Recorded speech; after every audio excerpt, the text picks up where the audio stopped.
The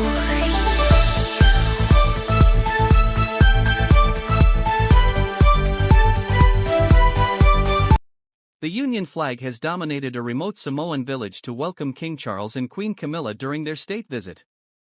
Motu'ai residents decked out their roads and rooftops with patriotic symbols of Great Britain, alongside a gigantic billboard featuring King Charles and Queen Camilla's coronation portraits. The Samoan village, which prides itself on family, church and duty, is located on the central north coast of Upolu Island, and the population is made up of extended families, duty personified. King Charles was invited to the village to be proclaimed Tuatamiasina, High Chief, an incredibly rare and prestigious title. A paramount chief of Motu'ai, Tafiano Lunatic Fuatai, explained, "You just can't have a cup of tea with the king.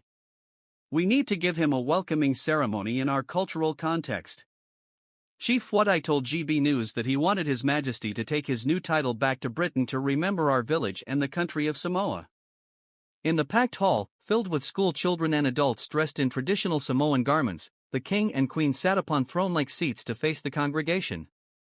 Village chiefs then performed a cut-down version of the ceremony, lasting only 10 minutes, because of King Charles's other commitments.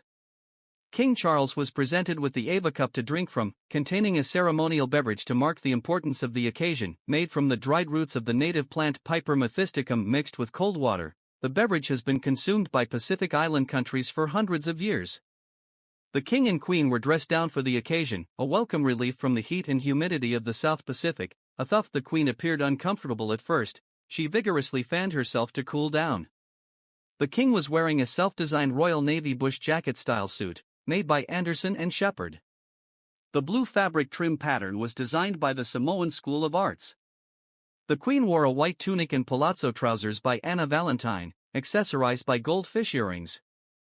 After the brief ceremony, His Majesty spent time mingling with villagers before he rushed off to another engagement. The queen stayed behind, however, to focus on one of her deepest passions, children's literacy.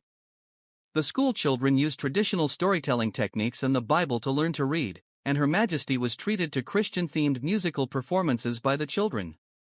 Her Majesty was impressed with the children's work displayed on the stage, and was presented with traditional gifts from some of the children attending the pastor school.